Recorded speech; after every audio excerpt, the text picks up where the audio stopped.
Come on outside. Keep your hands where I can see them. What's going on here? Okay, so Ian, is Thomas Lopez staying up here? This is the father and son who own this ranch house in the New Mexico desert, miles from anywhere. Police believe a murderer is hiding inside their home. Thomas Lopez, a man who, days earlier, beat his girlfriend to death. Guys, do you know where he might be staying at or anything? But what makes this interesting is that the son is in fact hiding this man, and the father is about to find out that his son is protecting a murderer inside the vents of his own home. They said he might be in the vent? Thomas, talk to me, man. I know you're down there. We don't come over here for simple stuff. Yeah. So what's up? She's dead.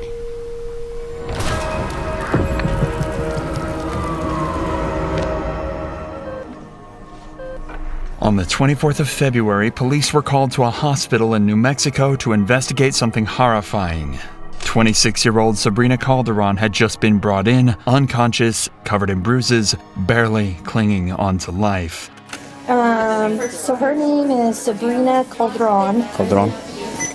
Is in such dehydration that her kidneys are failing. She is too sick for even us to take her. And who brought her in? I believe they said they thought it was her dad. What is that, would you say? Is that something from being hit? Probably. She's 26 years old. She should not be in this condition. Right. Sabrina is in such critical condition that the nurses are almost certain she won't survive. But what made the hospital so suspicious is that Sabrina's injuries were that of someone who had been viciously beaten, and the man who dropped her off left almost as quickly as he possibly could. The hospital called in police, but with no leads, the cops decided to use her emergency contact info and call up her dad to see if he could shed any light on what just happened. Can you hear me now, Mr. Calderon? Yes. Could you tell me what happened real quick? Why she has these injuries? Yes, Thomas Lopez, he got it from here. I guess at knife point. He took her over there, and... Where's over there? It's a ranch house. He had her locked up in the room, and he was just beating her. She said he was beating her every day. That was almost disturbingly simple. Apparently, a man had taken her at knife point from her dad's home and was beating her every day at a house out on a ranch somewhere in New Mexico. The cops find it extremely strange that he never contacted police, so there is some amount of suspicion to cast on him. Regardless, they ask him for some details about the guy that he claims did this to her, knowing that if this lead hits a dead end, they know who to suspect next. Where does he live at? He was just going from place to place. How did you get her? He ended up taking her to the hospital, and I thank God for that, and dropped off and took off. Do you know what he looks like? I sure don't. Okay. Sure don't. Say his name one more time. Thomas Lopez. Thomas Lopez. Okay. Police now have a name. Thomas Lopez. The victim's father claims that Lopez was the one who both attacked and dropped Sabrina off at the hospital, which would explain why he was in such a big rush to leave. Where do you think he resides mostly? In Carlsbad or in Portales? I mean, he's just staying wherever he could, I guess. It seems like Thomas is going to be extremely difficult to track down. The cops don't have a description of him, he has a common name, and constantly jumps from place to place without a known address. If this guy had gone on the run, it could be weeks before they managed to find him. But that's when everything changed. Sabrina briefly woke up and found the strength to confirm that it was indeed Thomas that had done all this to her, and she managed to give police the address of the ranch her father mentioned, all before taking her final breath and dying moments later. Sabrina had just solved her own murder. Immediately, the cops head to the address heavily armed, knowing that they might come face to face with an aggressive killer. However, there is one problem. Police haven't had time to get a search warrant, meaning that they have no right to enter the home without permission. That means they're stuck outside, knowing that just feet away, a brutal murderer could be hiding.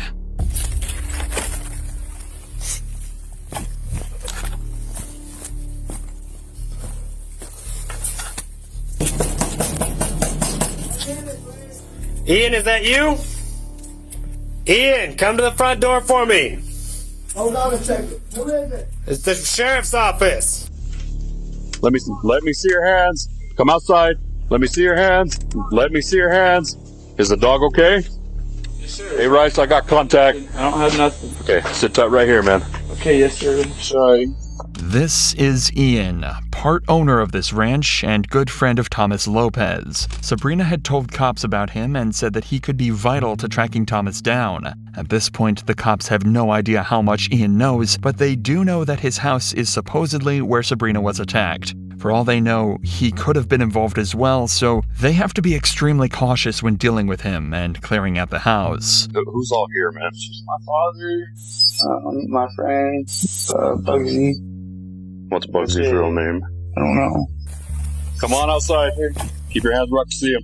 Hey, what's going on here? Thomas Lopez staying out here? Or has he been out here? Been out here a few times. Yeah. Is there anybody else inside? You said Bugsy. If I can go with you with the door, can you call her outside? Yeah. Okay. Let me go get her? Yeah, well, just call her from the door, please. Bugsy is another one of Ian's friends that happened to be staying at the property around this time. She couldn't have anything to do with the crime, but cops are still pleased to hear that there might be another witness, and someone that could help them track their suspect down. So what we're doing, we're asking everybody to come out of the house. We're fixing to do a search warrant on the house. And supposedly there was an incident a couple of nights ago where somebody got beat up out here. And so now we're securing the house to do a search warrant for evidence. Okay. See how Perry keeps looking over to Ian? It's almost like he knows something is wrong, because this isn't the first time that Ian's brought criminals over to this house, something police would later bring up. With that said, Perry obviously doesn't want to give his own son up to the police, so he decides to stay quiet. We're good. We're out here with Ian Whalen and his dad, and so there's nobody else in the trailer, so both are just chilling out here right now. We'll work the temple. Notice how Ian doesn't say a word.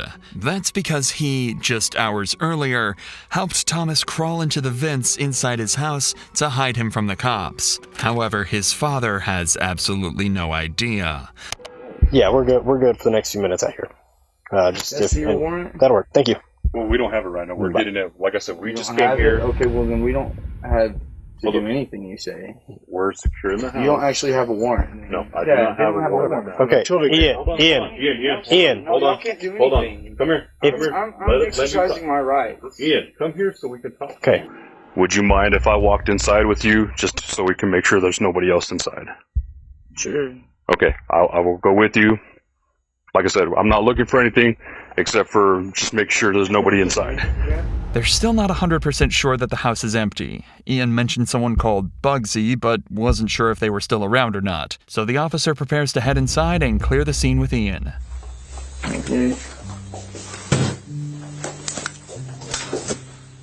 You mind if I flip on some lights? Yeah, go for it, man. It'd make it easier for both of us. And you don't have anybody staying with you currently?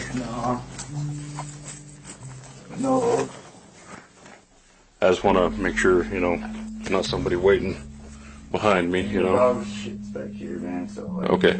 Do you mind if I walk, make sure there's nobody on the side? Go ahead, man. Okay. Appreciate it, man. Yeah, absolutely, bro. Okay. Thank you. Do you mind if I walk in here? Go ahead. Like I said, I'm not worried. Go ahead. I'm not looking for anything. Just make sure nobody's in here. Sure. Yeah, it happens, man. Do you mind if I take a look inside? Absolutely. Appreciate it. That too. Okay. Thank you. Across the piece, going. Right on. Do you have just friends stay from time to time, or you have? Yeah, once in a while,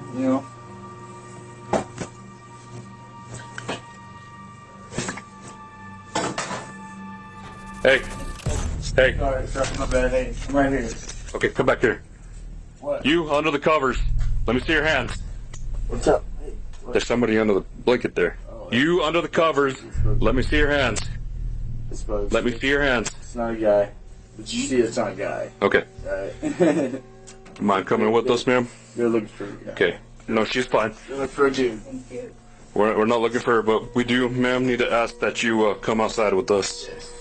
Clearly, Bugsy isn't the person they are looking for, but she would turn out to be extremely useful to the case down the line. She's been staying at the house recently, so the cops keep her around thinking she might have seen something Ian didn't. The officer then clears the rest of the house and finds it to be totally empty. In the meantime, the officer outside catches Perry up on everything that's been going on at the house lately and what they plan to do in the search. So you're referring to this Thomas girl, aren't you? Yes. Yeah. Thomas has gotten himself into some pretty heavy at this point, so. Yeah, but what I've seen of it, I don't care for the dude. Okay. Keep this between me and you. I'm here trying to make shit right, and I apologize for my son, you know what. Well, it happens. What's up? Okay. Not dude. Okay. Yeah, obviously not the guy we're looking for, so. Mr. Whalen? Yes. So they're fine where they are right now, but what it's sounding like is the investigators are wanting to do the entire property covered in the search warrant. So What does that mean? well, meaning the car's going to have to stay here.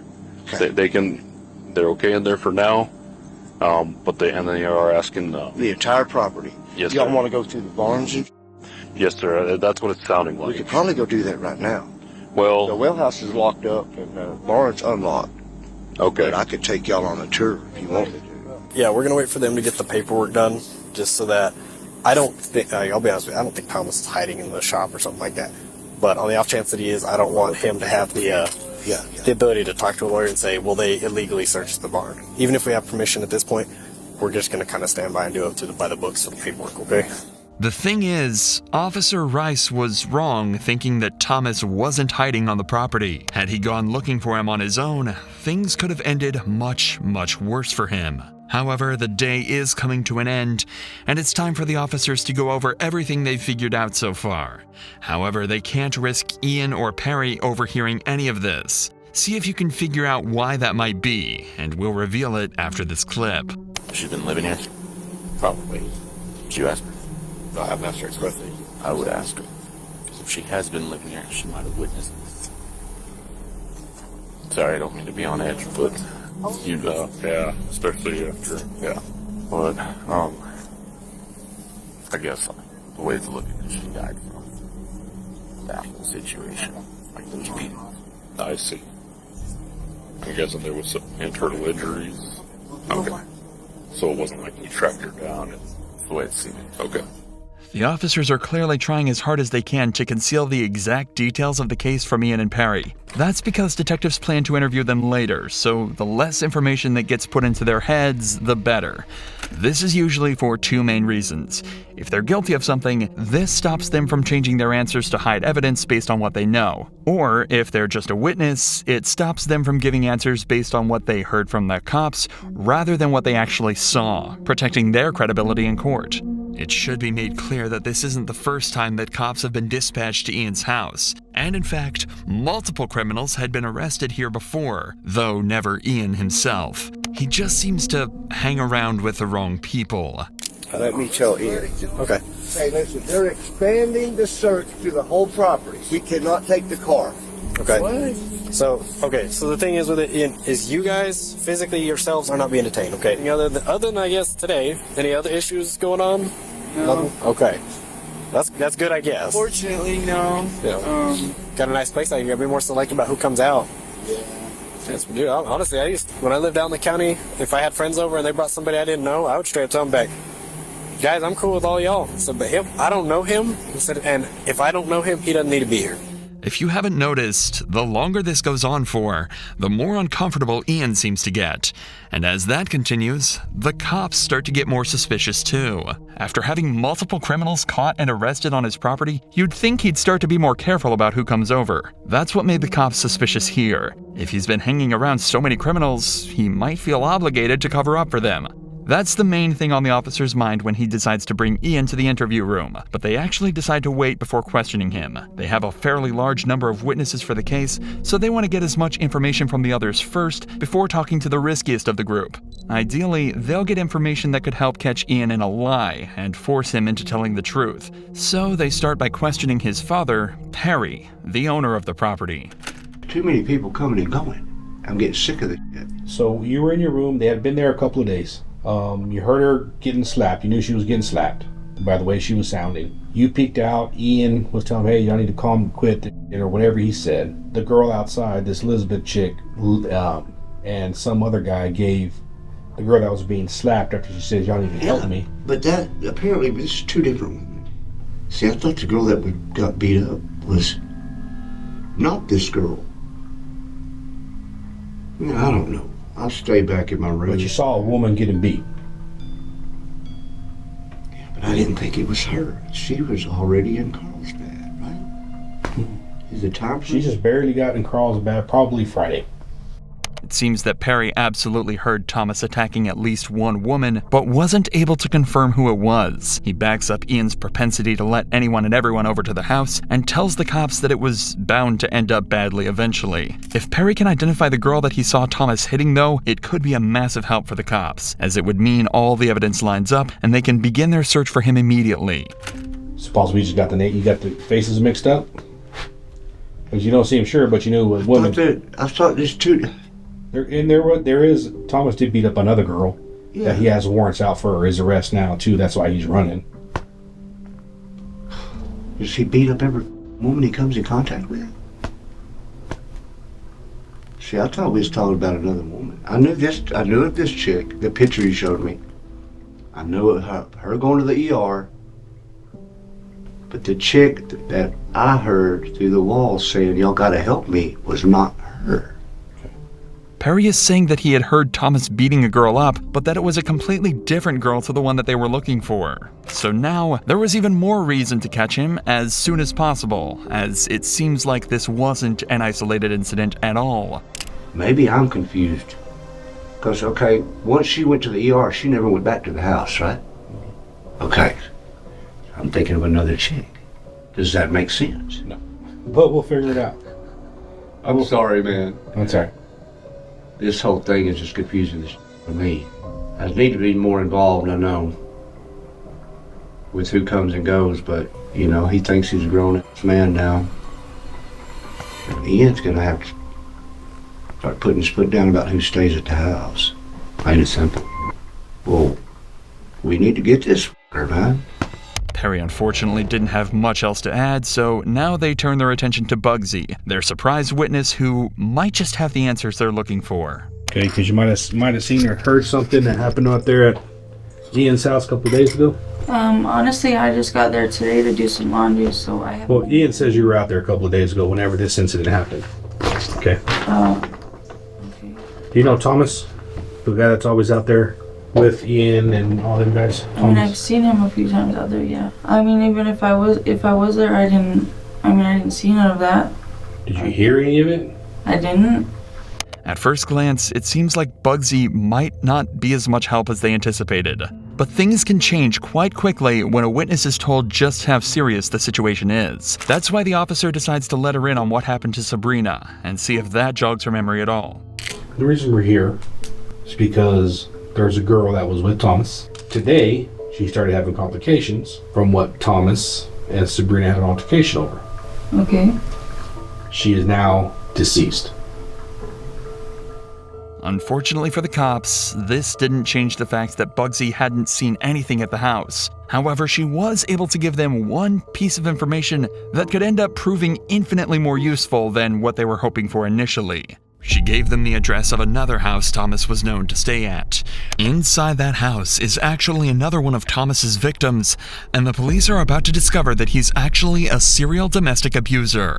This is crucial to build a strong case against Thomas. Good, and yourself? Pretty good. Alright. They're looking for Thomas? He's not here. My friend Monique, that's her boyfriend. Okay. She asked me to stay here because she's... Is Monique not here either? She went out to Clovis. Okay. And I'm just watching. Do you know where Thomas is?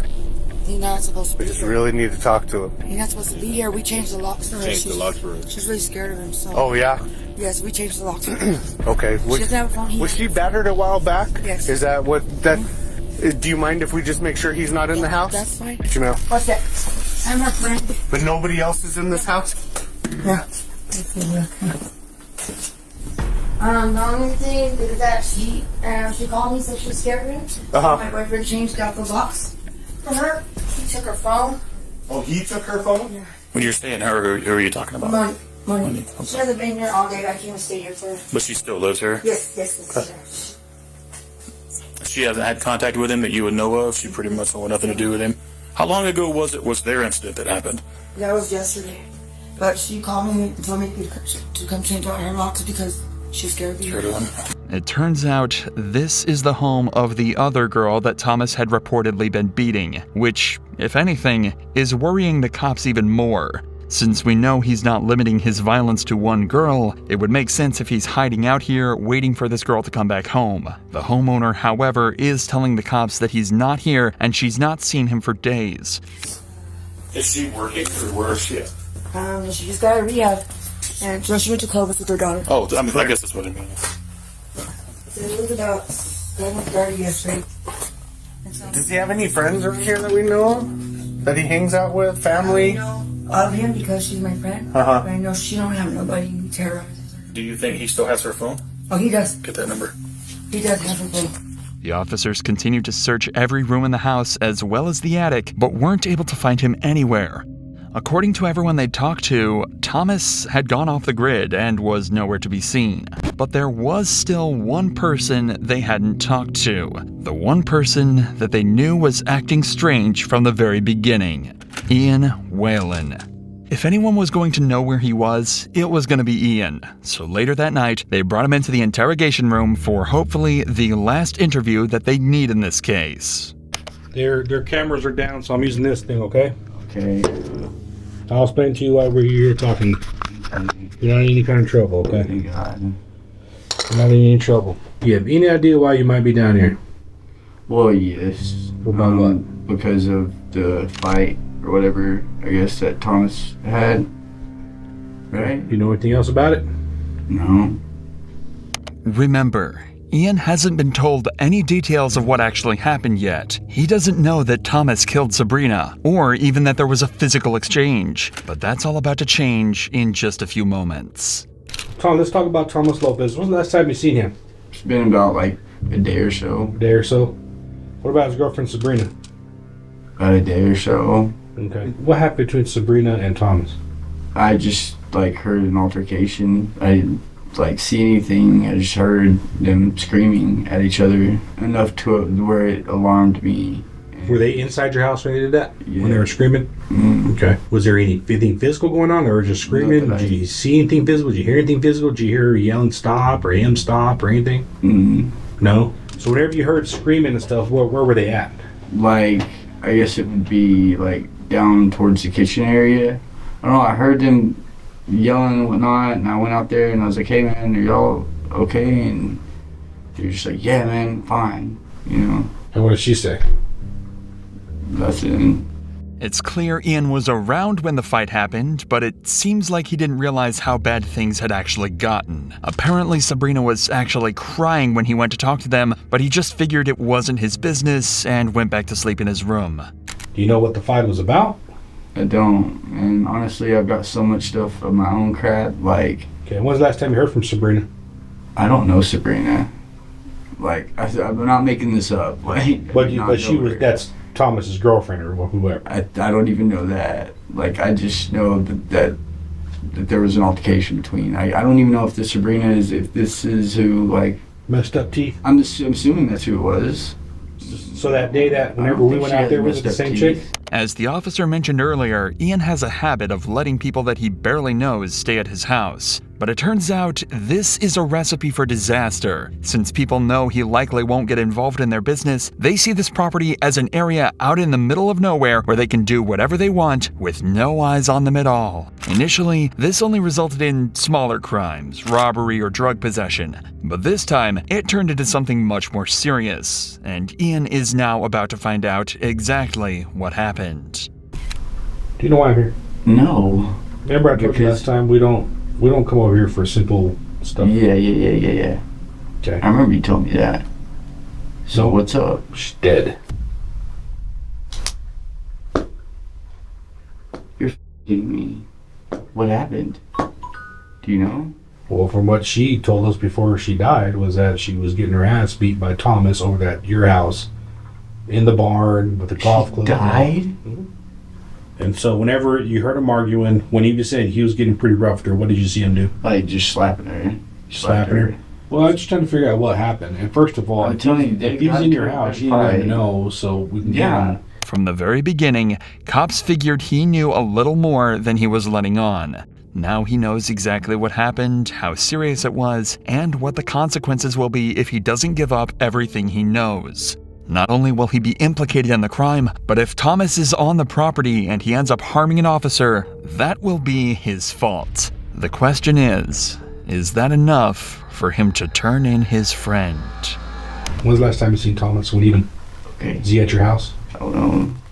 Where does he hide in your house whenever the cops are trying to get him? Where would he go hide inside? We're over there. Okay, the house is secure. We're going to search warrant for it. Where would he be hiding? If he's in your house, where would he be at? You don't want that problem at your house. No. Like, I didn't know. Have you seen Thomas? Dead. Have you seen Thomas today? Tell me the truth, man. Yeah, I mean. Where was he at when you seen him? In the house. Okay. Was he there when the cops got there just a while ago? Ian, can we take the... just a... Can take that? This is Ian's ultimatum. Ian had been put in a scary position. He knew what the right thing to do was, but he was also terrified of this footage getting out. Amongst the people he hung around, he didn't want to be seen as someone untrustworthy, so he asked for the camera to be turned off and told the detectives the truth.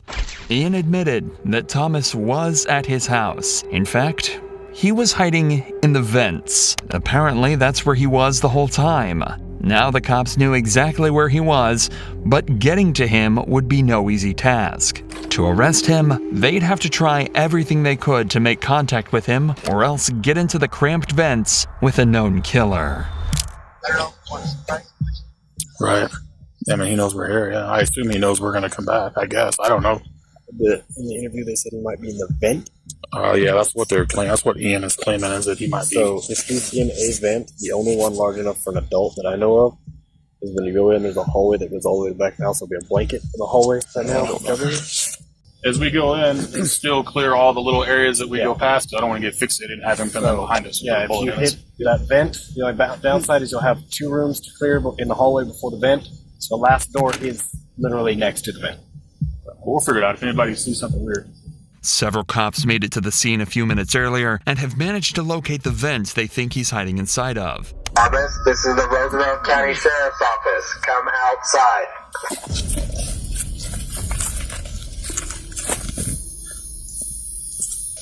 He's not answering or nothing. You try. He might answer me. Let him know if he doesn't respond. He doesn't come out. Yeah. No, I don't. Look around here. Thomas, Roosevelt County Sheriff's Office, Deputy Bachman. Come on out, man, with your hands up. Know you're down there. So is that the vent he went in, or this? It's that one. It's got a huge culvert. I saw it. It goes down. There's no access back there. Ian had the screen. He puts the vent back on, so he knew he was down there. The officers are right. The vent cover couldn't have been put in place from the inside, so Ian had to have helped him hide. But they'll figure out what to do about that later. For now, they need to figure out a way to get Thomas out of the vents. To start with, locate his exact position, and they came up with a creative solution to do this. He was right there. How far, approximately? He's all the way at the far end down there, and then another vent there. Just trying to see if there's a mirror. I got a good point. Just needs duct tape and a little mirror. There's probably duct tape in the garage. You take a phone and a flashlight together and stick down in there just so we get some really good light and light them up. And just confirm. It sounds far-fetched, but after pointing a phone and a torch deep into the vents, they were able to confirm precisely where Thomas was.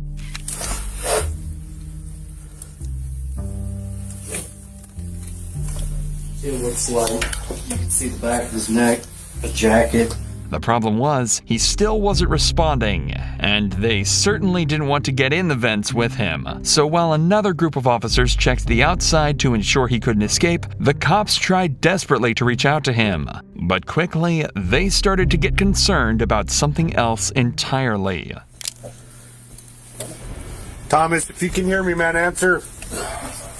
I know you're down there. We saw you in the pictures. Answer me. Just let me know you're okay, man.